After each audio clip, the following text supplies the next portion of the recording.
Wayside School Gets a Little Stranger, Chapter 13, The New Teacher. The new teacher entered the classroom carrying a big blue notebook stuffed with papers. She had white hair and wore glasses. She was a lot older than anyone else in the class. She took a deep breath. "My, it's tiring walking up all those stairs, isn't it?" she said. Nobody said anything. They just stared at her. She set her notebook on the teacher's desk. "My name is Miss Brazil," she said, "and I'm not from Brazil." She smiled at her little joke. Nobody else smiled. After Mrs. and Mr. Gorth, they didn't trust teachers. Brazil, thought Dee Dee. Where have I heard that name before? "Where are you from?" asked Leslie. "Actually, I was born not too far from here," said Miss Brazil. "Then why'd you say you came from Brazil?" asked Benjamin. "No, I said I wasn't from Brazil," said Miss Brazil. "Have you ever been to Brazil?" asked Eric Fry. "No," explained Miss Drizzle. "It was just a little joke. Brazil rhymes with Drizzle. I thought it might help you remember my name." Terrence laughed. "Drizzle, Brazil!" he shouted. "That's funny." Several other kids laughed too. But not Dee Dee. She had heard of Miss Drizzle somewhere. She was sure of it. And whatever she had heard, she was sure it wasn't good. "What's a Brazil?" asked Eric Evans. "Brazil is the largest country in South America," said Miss Drizzle. "Oh," said Eric Evans. "I thought it was one of those things that, women wear. On their chest." Several kids laughed. "No, that's a brassiere," said Miss Drizzle. There was more laughter. Stephen was shocked. "She said brassiere," he whispered, "right in class." "I know, I heard her," said Jason. But Dee Dee still didn't trust her, even if she did say brassiere right out loud. There was a television show that Dee Dee liked to watch. It was about real criminals. At the end of the show, they always asked the viewers to call the police if they knew where any of the criminals were.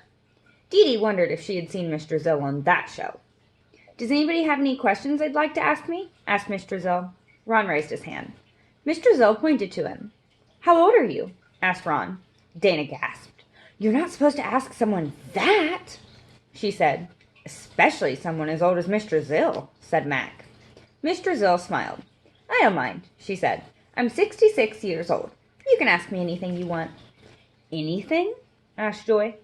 "I'm a teacher," said Miss Drizzle. "That's what I'm here for." Paul raised his hand. "How much do you weigh?" he asked. 124 pounds, said Miss Drizzle. "How much money do you make?" asked Eric Bacon. "I'm a substitute teacher," explained Miss Drizzle, "so I only make money on days that I teach. Then I make $51.18 a day." "What a rip-off," said Jenny. "You should make at least 200. "That would be nice," said Miss Drizzle, "but I'm a teacher because I love to teach. I love to see young children learn." Joy raised her hand. "How many men have you kissed in your whole life?" Miss Drizzle thought a moment as she appeared to be counting on her fingers. 31, she said. Everyone gasped. Dee Dee raised her hand. Miss Drizzle smiled at her. "Yes, the girl in the pretty flowered t-shirt." "Have you ever been to jail?" asked Dee Dee. "No," said Miss Drizzle. "Are the police after you?" "No," said Miss Drizzle. Dee Dee still didn't trust her. "Okay," said Miss Drizzle. "Before we get started, I want to say one more thing. I enjoy teaching so much that sometimes I get a little carried away. I talk too much. So if I start to get boring, will somebody please raise your hand and tell me?" "For real?" asked Todd. "You want us to tell you to stop talking?" "And we won't get in trouble?" asked Bebe. "No, of course not," said Miss Drizzle. "You'll be helping me and the rest of the class. You're not going to learn anything if you're bored." "Cool," said Terrence.